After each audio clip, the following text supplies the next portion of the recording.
ways that the fossils are found for the most part. So one is somebody will randomly find a fossil. So let's say somebody goes out for a hike, and like this could be anybody. Could go out for a hike in like some badlands where there might be fossils, and if somebody finds a fossil and makes a call or emails the museum saying, hey, I found a fossil right here, here's some pictures, here's the GPS coordinates, then later the museum can come in and we can collect that fossil and whatever else might be there. જો અહીંથી આખું કઈ રીતના પૃથ્વી બની ને બતાવ્યું છે તો બિગ બેંગ આવી રીતે થયું પછી એક જ સેકન્ડમાં જો આટલી બધી એનર્જી રિલીઝ થઈ પાર્ટિકલ્સ.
જો અહીંથી આખું કઈ રીતના પૃથ્વી બની ને બતાવ્યું છે. તો બિગ બેંગ આવી રીતે થયું. પછી એક જ સેકન્ડમાં જો એટલી બધી એનર્જી રિલીઝ થઈ, particles.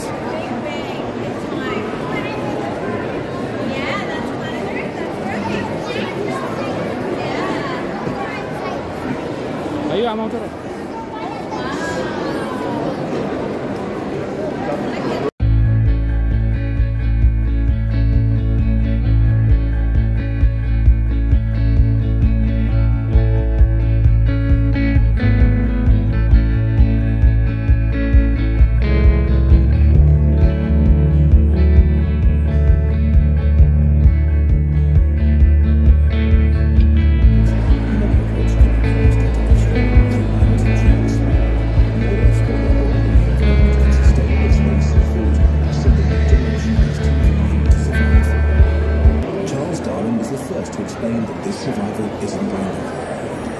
External factors like climate change, predation and physical landscape influence the chances of survival for different individuals.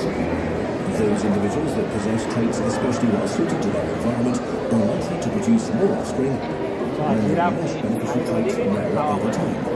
This process Let's look at a population of ground-dwelling finches that present different beak sizes. That doesn't make a difference as long as both small and big seeds are available for feeding. If suddenly only large seeds are at hand, hard to come by and even harder to crack open, finches with larger beaks have a distinct advantage, leaving the smaller beaked individuals to eventually starve.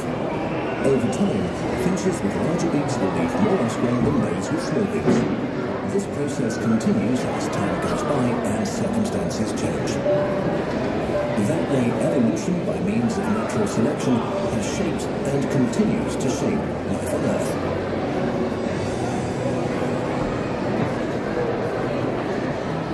चलो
million years ago, પછી આ 5 million years ago,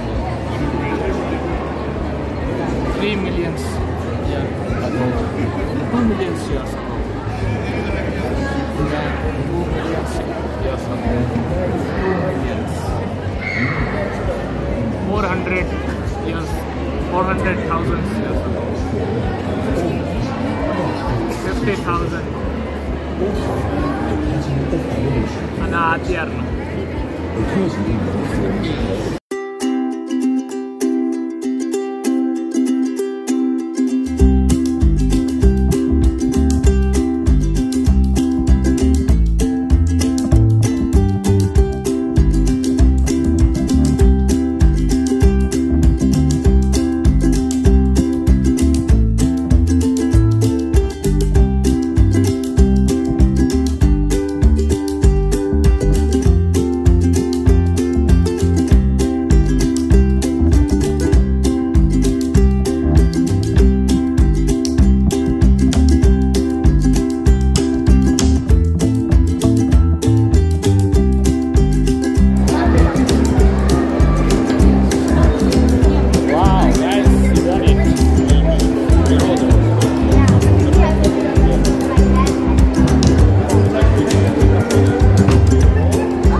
ways that the fossils are found for the most part.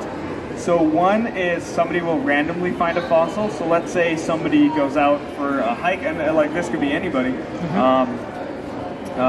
Could go out for a hike in like some badlands where there might be fossils, and if somebody finds a fossil and makes a call or emails the museum saying, hey, I found a fossil right here, here's some pictures, here's the GPS coordinates, then later the museum can come in and we can collect that fossil and whatever else might be there. Sometimes the experts will be like, hey, we want to find a specific type of fossil, so we'll go to a spot which we know where fossils are.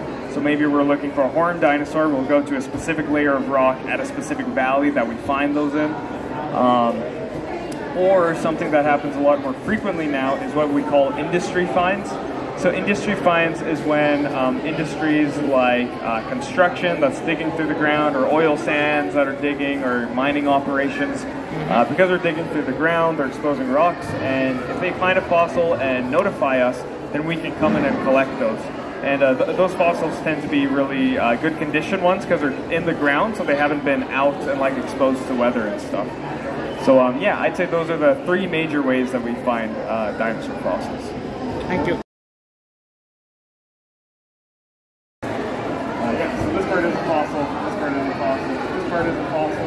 And what I'm doing is taking my tools and I'm very carefully scratching through the rock to work my way down to where the fossils are, and then I need to put glue on the fossils to make sure they're all together because they're very brittle. And then eventually I should be able to take these fossils out of the rock, and then they can be safely put into storage. And it can be used for research or display or whatever the museum wants to do. So this white part is what we call the plaster jacket. That has to do with how we collect the specimens from the field. So I'll bring up an image here.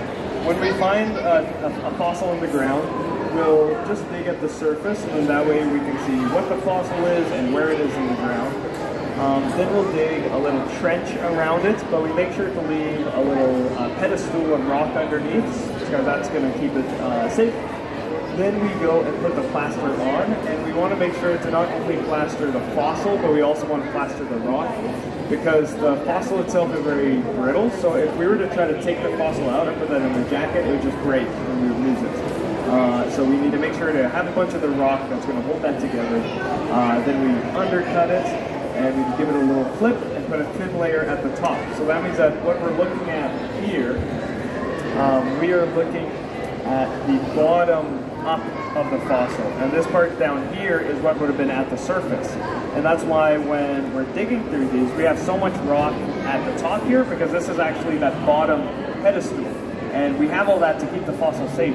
Because if this was all dug out and we put plaster on it, when I take it off, that's going to destroy it. So we purposely put leave a bunch of rock here that we have to dig through later to keep it safe. Yeah, and on the bottom side here, there's basically no rock. It's all fossil. So it just gets funner the more I dig, because I find more fossils.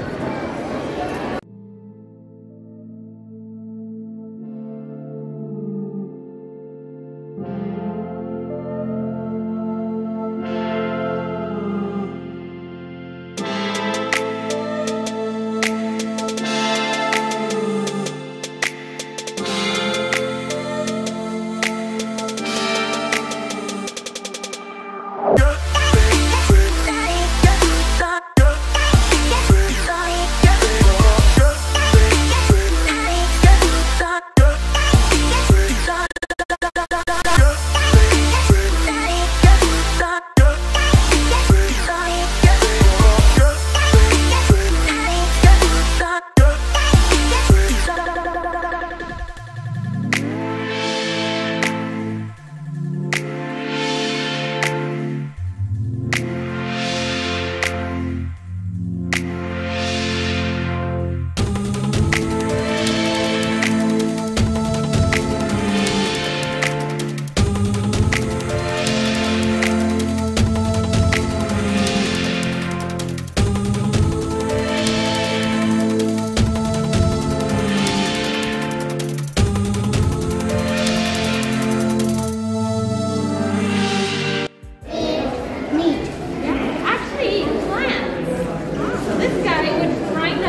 you.